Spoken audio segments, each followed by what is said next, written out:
E o futebol, qualquer esporte para ser olímpico, precisa estar em 75 países, no caso, no esporte masculino, e 4 continentes diferentes. E se for feminino, é 25 países e 3 continentes diferentes. E aí só tem o esporte se tiver masculino e feminino. É muito difícil ter futebol. Não tem nem futsal ainda. Gente, muito bom dia. A última aula com vocês, minha, foi numa quarta-feira, dia 31 de junho. E é bem provável que eu tenha falado sobre dissociação e ionização com vocês. Foi isso? Exatamente? Então hoje a gente começa ácidos diarrênicos. Coloquei.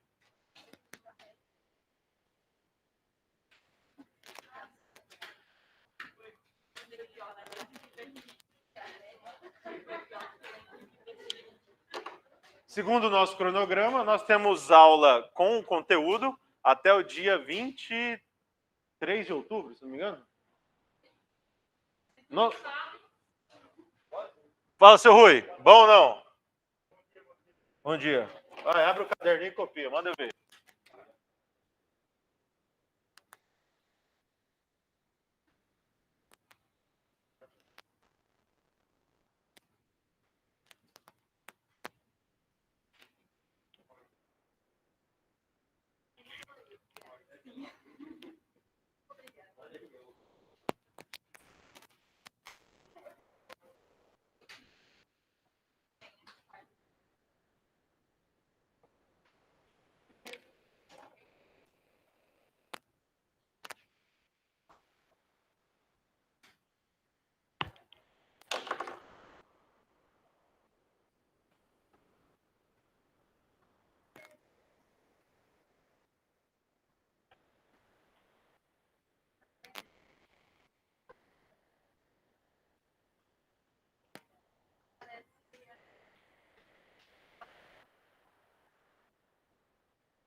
Svante.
A televisão passando com a tabela.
Vai lá, copia aí, gente. 2T. Enquanto vocês vão copiando aí, eu vou fazendo uma breve revisão do que a gente já viu, tá? No semestre passado.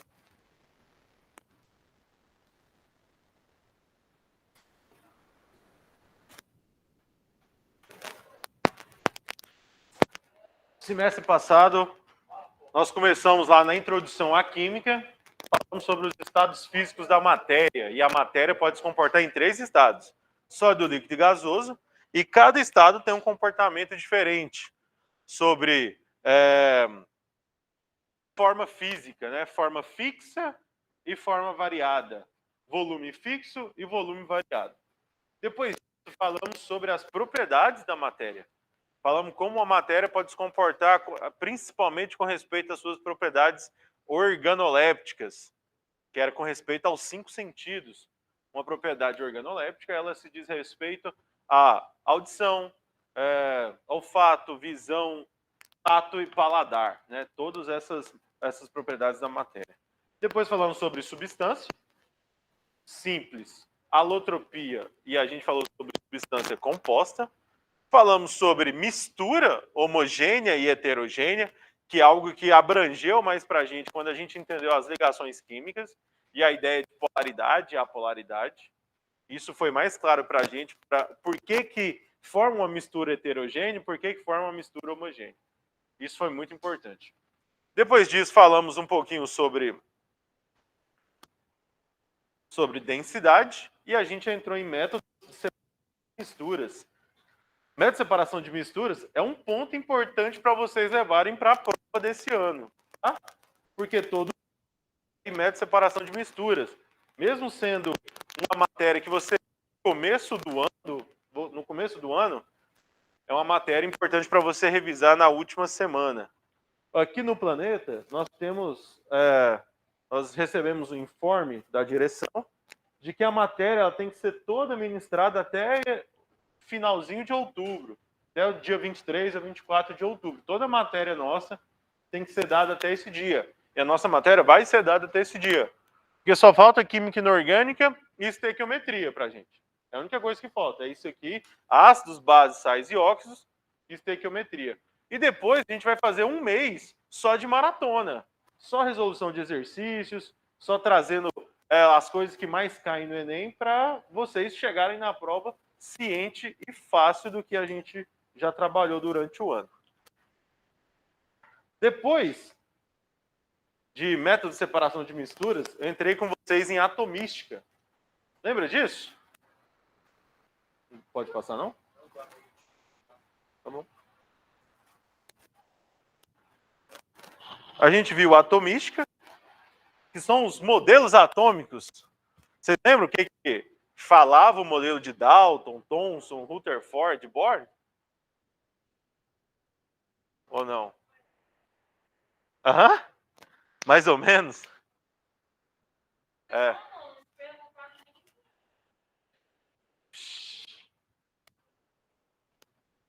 Os modelos atômicos trouxeram para a gente a melhor imaginação de como é o átomo, apesar de a gente nunca ter visto o átomo. Logo em seguida, a gente falou sobre semelhanças atômicas, isóbaros, isótonos, isótopos, né? Sobre todos esses componentes aí, quais são as repetições dele na natureza.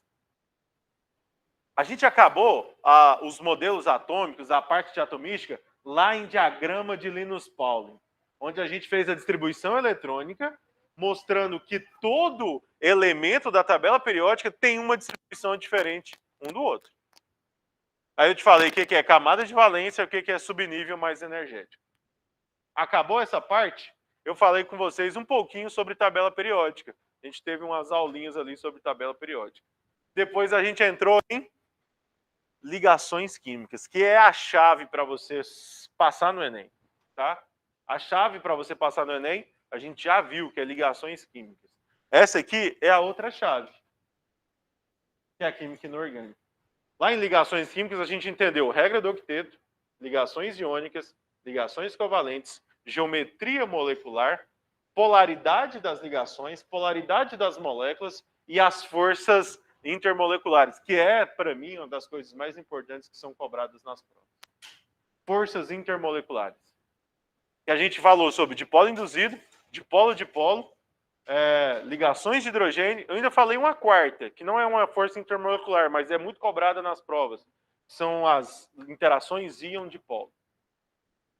E aí eu dei a primeira aula sobre química inorgânica, que foi uma aula sobre dissolução, ionização e dissociação. São três coisas distintas.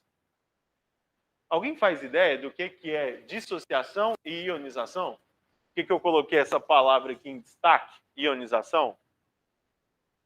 Alguém lembra o que é?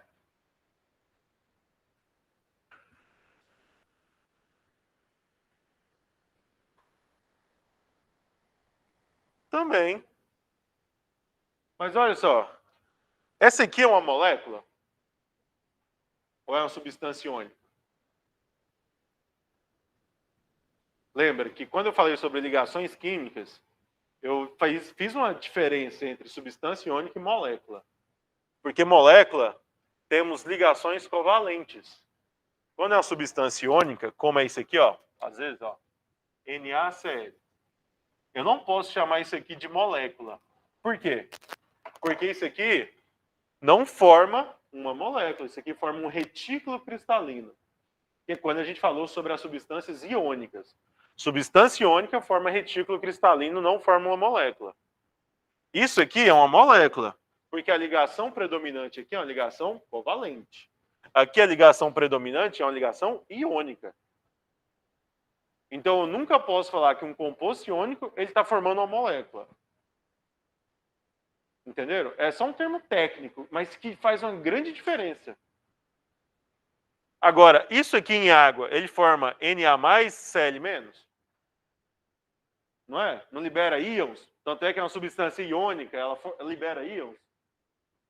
Só que quando nós temos uma substância iônica e que ela se separa, a gente chama isso de dissociação iônica. Então acontece uma dissociação, quer dizer, uma separação entre íons. Isso é chamada de dissociação iônica. A gente vai incrementar isso para vocês, principalmente quando a gente vai falando de bases e não ácidos. Porque ácidos, eles só fazem ionização. Como é que é o nome do processo da ionização? Olha só o que esse nome sugere. Formação de íons. Mas se é uma ionização, provém de algo que não é iônico. Pensa comigo. Quando a gente vai fazer uma aprovação, a aprovação no vestibular, que é o que todos aqui estão querendo. Você está aprovado nesse momento? Então você vai passar por um processo e que você vai ser aprovado. Esse processo é chamado de aprovação e o resultado é você ser aprovado. Ionização sai de algo que não é iônico, mas ele passa por um processo chamado ionização e ele libera o quê no final das contas? Íons. Então pensa comigo o seguinte, essa aqui é uma substância molecular, ou seja, predominante com ligações covalentes. Ligações covalentes não formam íons. Ligações covalentes formam polos. Polo positivo e polo negativo. Temos uma grande diferença. Substância iônica forma íons. Top. Substância que tem ligação covalente, que é uma substância molecular, ela forma polos, com exceção dos ácidos. Os ácidos, que são chamados os ácidos diarrênios, eles são caracterizados ácidos porque eles fazem ionização. São substâncias moleculares com ligação covalente, mas que eles liberam íons. E não é qualquer íon, tem um íon específico para denominar que é um ácido. O íon H+. Então, quando ele libera H+ em meio aquoso, nós temos essa característica das substâncias chamadas de ácidos. Tudo bem? Conseguiram entender isso? Como é que Svante Arrhenius conseguiu entender isso em 1889? Cara, 1889 é muito tempo atrás. É muito, 140 anos atrás. Essa é a chamada teoria clássica, ácido-base. Ele também fez um experimento junto com bases. A gente vê separado ácidos, depois bases, depois sais, depois óxidos, Mas o Svante Arrhenius fez uma preparação ácido-base simultânea. Agora, depois a gente vai ver sobre o que são as bases. Como é que ele fez essa experiência? Como é que ele denominou? Falou assim, olha, isso aqui é uma substância ácida. Porque uma substância iônica, água salgada conduz eletricidade? Sim, teve um negócio aí no planeta, não teve um negócio no Instagram? Eu até comentei lá. Falei que a água, por si só, ela não conduz eletricidade. Se for só H2O puro, ele não conduz eletricidade. Ou destilado é o puro. Então, ultra purificado, é a mesma coisa. Agora, você já tomou choque no chuveiro? Já, você vai pôr o dedo onde sai a água, né? E a gente é bobo, né? A gente cola a língua no congelador, né? Nós somos esse tipo de gente. Então você toma um choquinho ali, por que você toma um choquinho? É por causa da água? É por causa da água? Primeiramente, porque o chuveiro está ligado na tomada, não há resistência. Então ali você entra em contato. Agora, a água, ela tem um pouquinho de sal, que são sais minerais. E isso pode conduzir uma leve carguinha para você. Mas a água pura em si não deveria conduzir eletricidade. Mas a água salgada é ótima para conduzir eletricidade. Agora pensa comigo, uma substância covalente, uma substância molecular, deveria conduzir eletricidade quando está em meio aquoso? Fala para mim.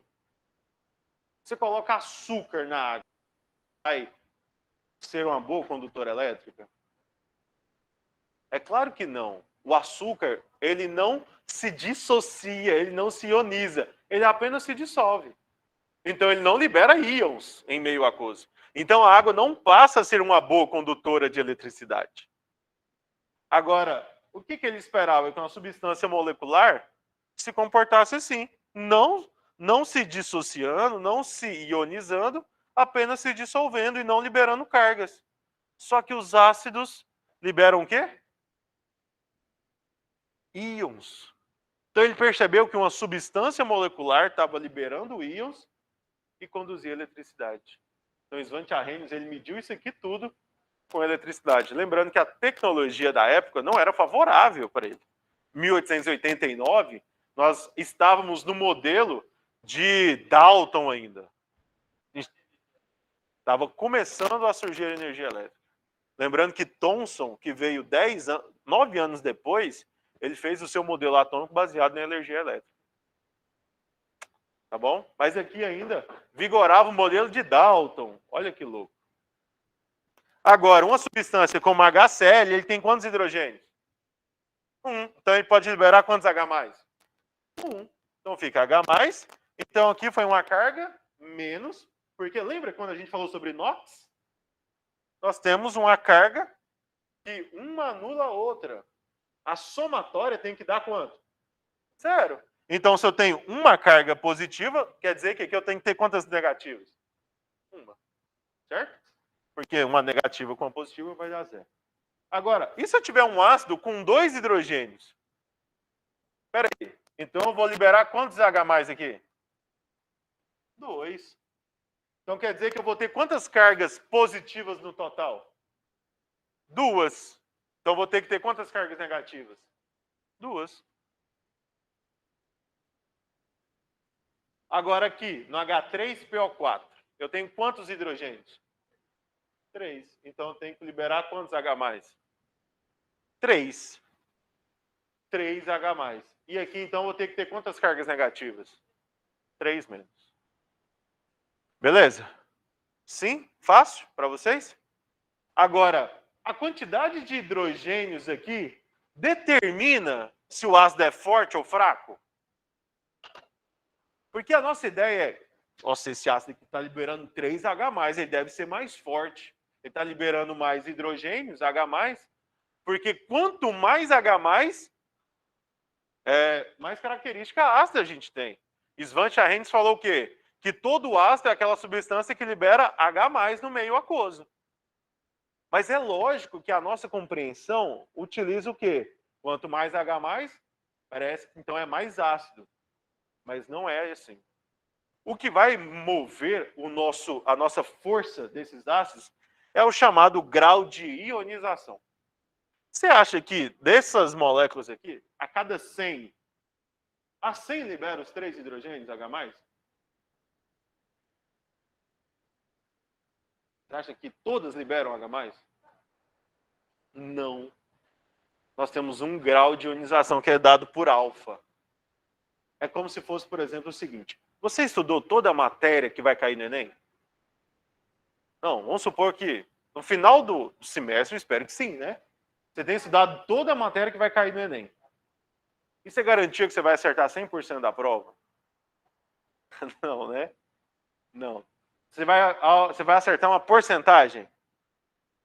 Quanto maior for a sua porcentagem e cair naquele negócio lá do Enem, né? Das TRI, melhor vai ser para você, não é? Então vai ser uma porcentagem. E aí vai dar para a gente a aprovação. Agora, a cada 100 molequinhas dessa aqui, não é as 100 que liberam os 3H+. Às vezes, dessas 100, às vezes só 10% libera os 3H+. E mesmo assim ele é considerado um ácido, mesmo não tendo esse grau de ionização tão forte. Por exemplo, esse ácido aqui está na Coca-Cola. Imagina se ele libera 100%, né, dos H+ aí. Beber Coca só uma vez na vida. Né? Desses 3 ácidos que eu mostrei para vocês aqui, o mais forte é esse.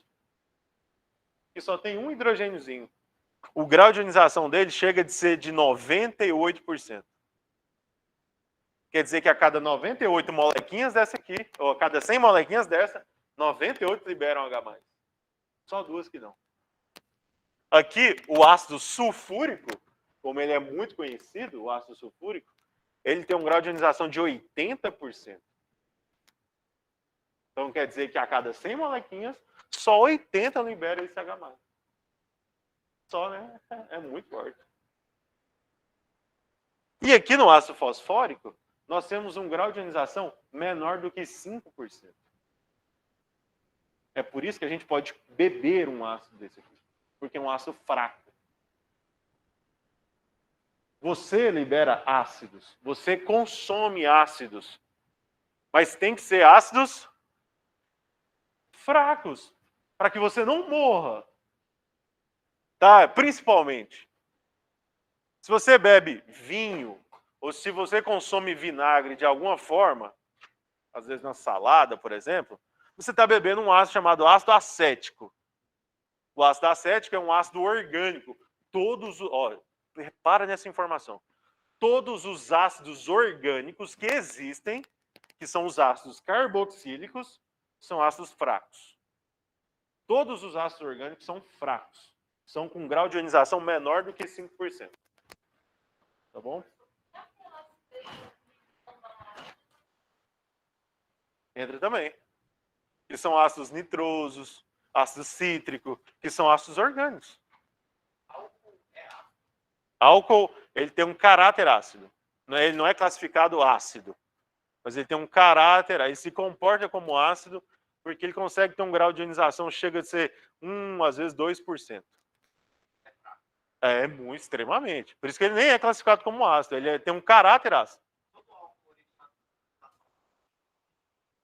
É fraco, tá bom? Álcool, enol e fenol, tá bom? Que são as substâncias hidroxiladas. Agora, pira só, velho. O grau de ionização, então, vai mandar em tudo isso aqui? Vai. Os ácidos que a gente vai ver são ácidos fortes, moderados e fracos dentro dos ácidos diarrênios. Aqui a gente não vai falar muito de ácidos orgânicos, porque vocês veem ácidos orgânicos lá na química orgânica, que são os ácidos carboxílicos. Mas uma hora ou outra eu vou citar um ácido fórmico, um ácido acético, um ácido butírico ou um ácido valérico, por exemplo. Tá bom? São alguns ácidos orgânicos bem conhecidos nossos aí. Beleza? Suave? Tá fácil aqui? Posso passar para frente? É nóis.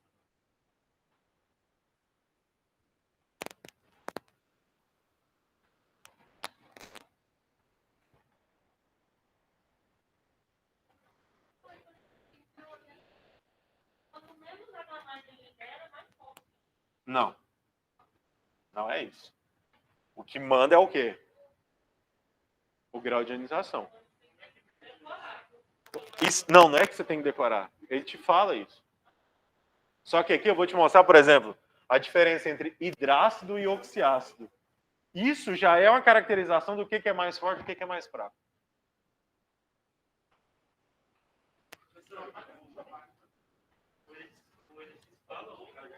Normalmente fala o grau de ionização. Bom? Não, é que tipo assim, ó, os principais ácidos que são cobrados em prova, eu vou falar para vocês quais são os principais ácidos. Eu já vou te falar se ele é forte ou se ele é fraco. E vou te mostrar como é que você diferencia disso numa prova. Mesmo sem saber o grau de ionização. Porque o grau de ionização, se ele te der na prova, cara, vai ser, tipo assim, a coisa mais de boa do mundo. Tá? Só tô te mostrando o que manda mesmo, de fato, na força de um ácido.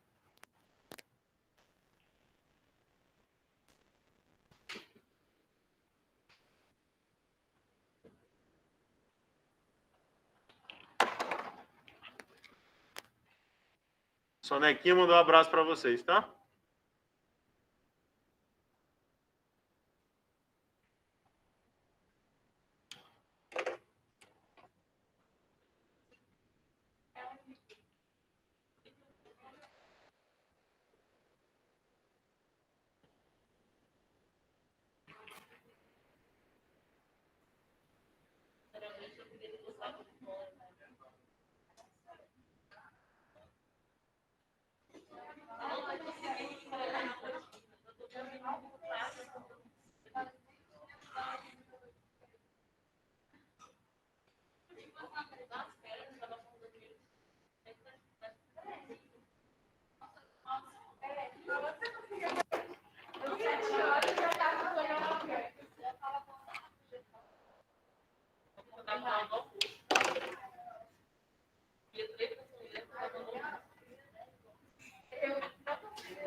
Que hora que é o intervalo? Dá tempo.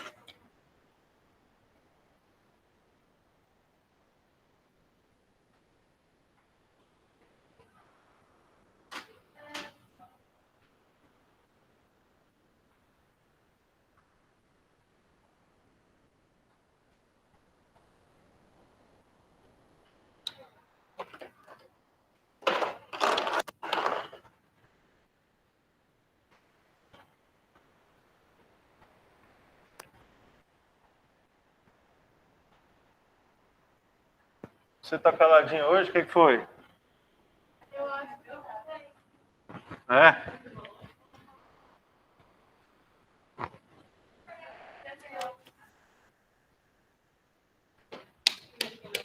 Vai lá. Copiei. No 12, vai. Deixa eu ver se teve aqui algum comentário.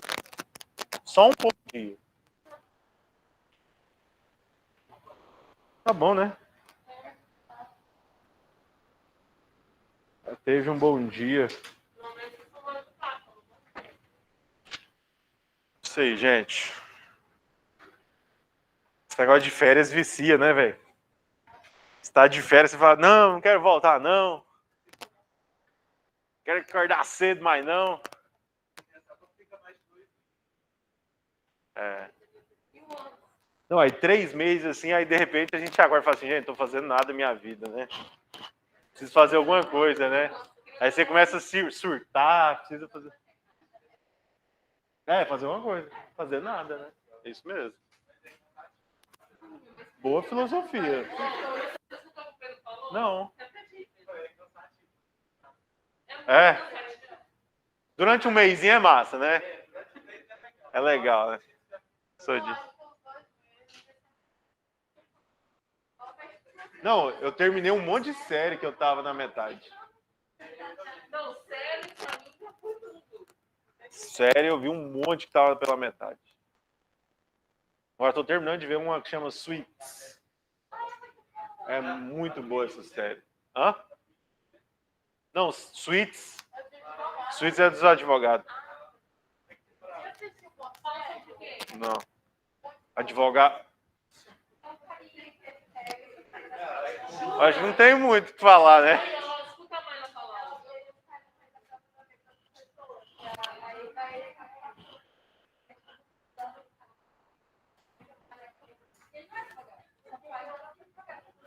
É massa, velho. Zé, põe nos favoritos pra você ver depois do Enem. Porque não dá pra você assistir. Porque são 9 temporadas. É. Mas é viciante. É viciante. Nunca vi.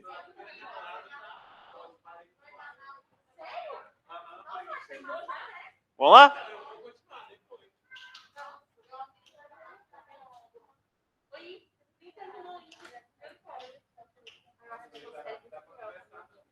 Qual?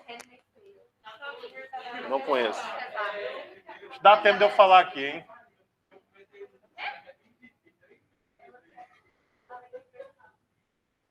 Como é que é o nome?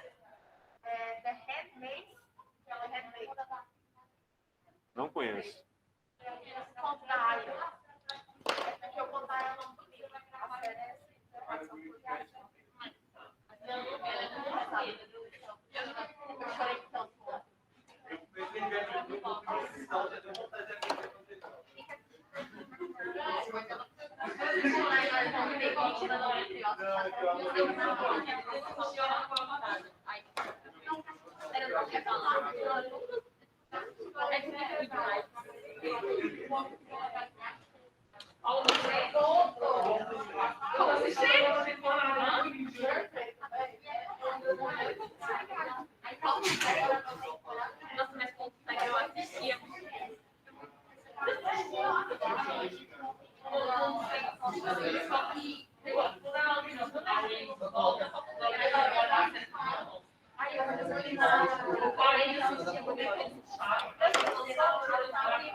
Bora.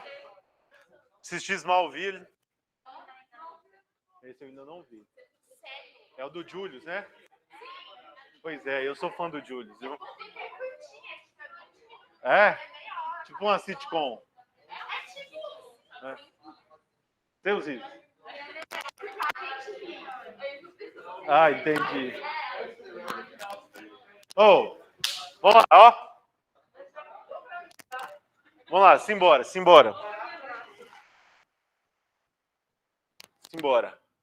Classificação dos astros. Existem 2 classificações importantíssimas, tá? Essas 2 classificações são importantes porque caracterizam também as forças dos astros. Esse é o que a gente vai ver. Quer parar de copiar aí agora um pouquinho? Você só escutar? Show. Hidrácidos são ácidos que não possuem oxigênio em sua fórmula molecular. Você pode perceber que HCl, HF, HBr, HI, H2S, HCN, nenhum aqui possui oxigênio na sua fórmula molecular. Então, por isso, eles são classificados como hidrácidos. Nos oxiácidos, eles vão possuir oxigênio em sua fórmula molecular. Mas perceba comigo o seguinte. Começa com qual letra aqui? E aqui? Tudo começa com H. E aqui embaixo também, mesmo tendo oxigênio na fórmula, precisa ter o quê? Hidrogênio, porque a característica de ácido é a liberação de H+, então preciso ter hidrogênio na fórmula. E sempre começando com hidrogênio. Sabe por quê?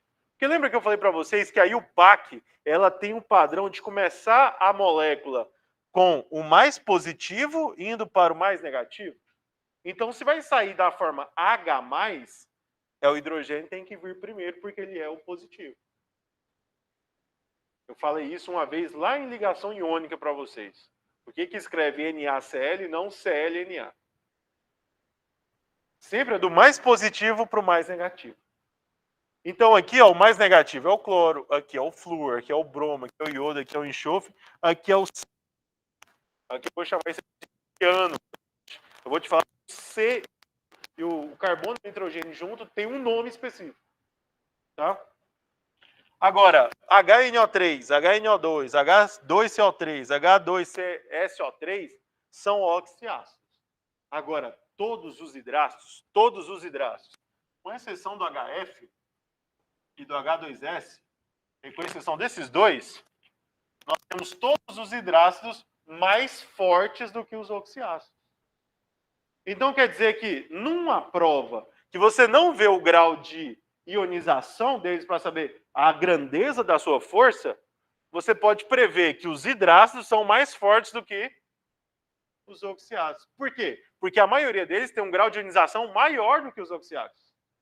Então, por isso que eu posso falar que eles são mais fortes do que os oxiácidos.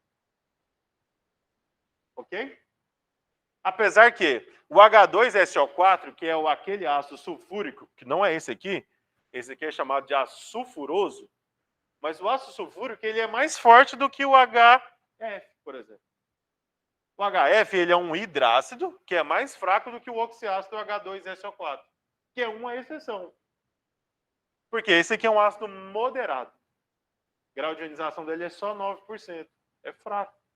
Não é fraco, é um moderado. Esse aqui, por exemplo, o H2S, é o ácido que é provindo do ovo podre. Quando você sente o cheiro do ovo podre, é por causa desse ácido aqui, ó. O H2S. Então é um ácido fraco, por incrível que pareça, porque o seu grau de ionização é muito fraco. Então são duas exceções que tem dentro dos hidrácidos. Tá bom? De boas? Conseguiu perceber que a diferença é o oxigênio e aqui não o oxigênio, e todos eles começam com hidrogênio? Então você vai falar assim, e a água? A água é um oxiácido? O H2O? E nem a água oxigenada, que é o H2O2? São as duas únicas substâncias que começam com hidrogênio e que não são caracterizadas como ácidos. O H2O e o H2O2. A água é classificada como um óxido e a água oxigenada como um peróxido. Então a gente vai chamar isso aqui óxido de hidrogênio, peróxido de hidrogênio. Isso aqui a gente vai ver lá em óxido. Eu ainda vou falar sobre isso aqui para vocês. A gente está vendo ácidos, bases, sais e óxidos. A gente vai chegar nos óxidos, que é a última parte nossa. Mas só deixando claro para você que a água começa com hidrogênio, mas ela não é um ácido, ela não libera H+. Com exceção quando ela é submetida a uma eletrólise. Que aí, numa eletrólise, ela se ioniza, liberando H+, mas também libera o H-, que é a parte básica, mantendo o pH neutro da substância. Tá? Isso quem vai falar para vocês é o professor de Físico-Química, tá?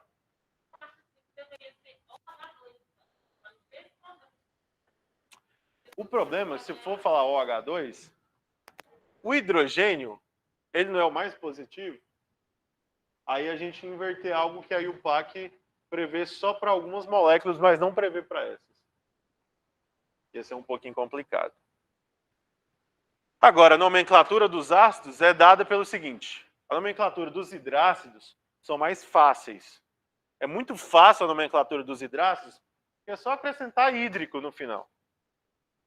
A nomenclatura dos oxiácidos, a gente vai falar na próxima aula, a gente vai fazer por meio de NOx. A gente vai precisar relembrar o NOx para a gente dar a nomenclatura dos oxiácidos. Agora, que elemento que é esse aqui? Não, que elemento que é esse aqui? O cloro. Quando a gente tiver assim, ó, o cloro, Ele termina em vogal ou consoante? Em vogal, né? Quando terminar em vogal, é só a gente tirar a vogal e acrescentar hídrico. Como é que é o nome desse ácido agora? Ácido clorídrico. Simples assim. O iodo termina em vogal ou consoante? Vogal. Então vai ficar iodídrico.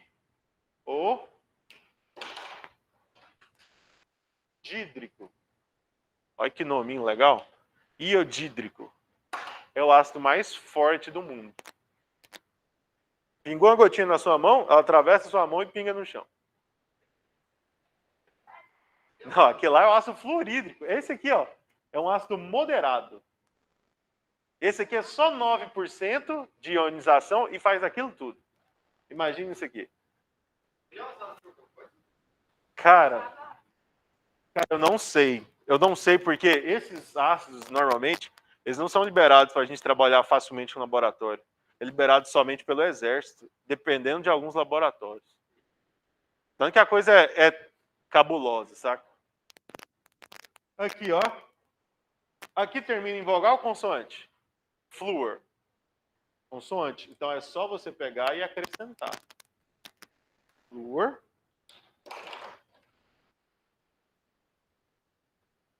Fluorídrico. Agora aqui nós temos duas observações. Primeiro, que elemento que é esse aqui? Não vai ficar enxofídrico. Acho que você nunca ouviu esse nome, né? Apesar que meus alunos, quando eu dava aula para o 9º ano, já colocaram ácido enxofídrico, enxofroso e enxofúrico.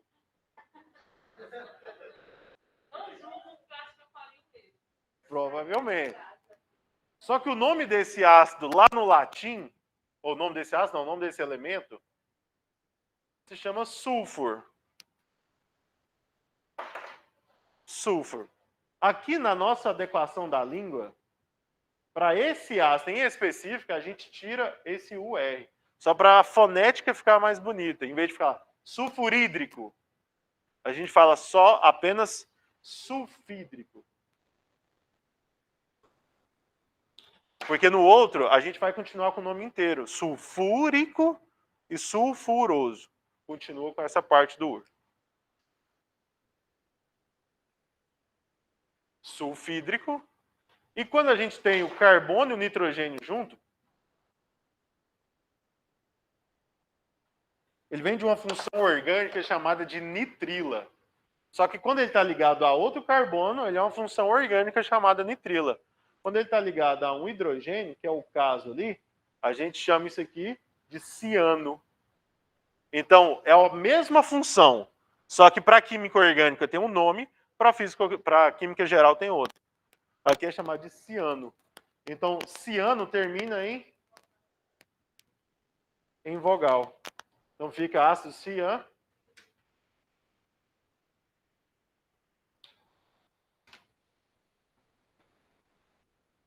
cianídrico. Tá bom? De boas para vocês?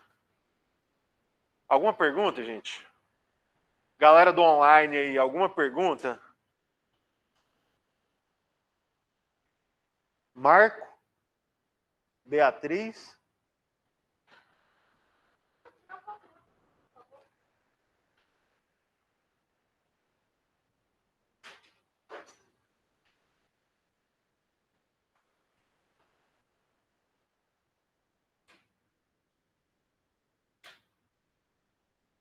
Fechou? É nóis. Nas férias eu acordava meio-dia, tomava o café da manhã, né? Porque, não, você não pode pular as etapas, né? Eu tomava café da manhã e ia jogar futebol, porque ainda estava de manhã, né? Para mim ainda estava de manhã, né? Almoçava às 6 horas da tarde. Aí eu começava a me preparar para a maratona das Olimpíadas. A janta vinha umas 3 da manhã, mais ou menos, né? Galera, Deus abençoe todos vocês. Até amanhã, tá? Nosso horário ficou terça e quarta. Tá bom? É nóis. É bom que os trem ruins já vem no começo da semana, que você já fica livre, né? Quinta, sexta, sábado, tá livre.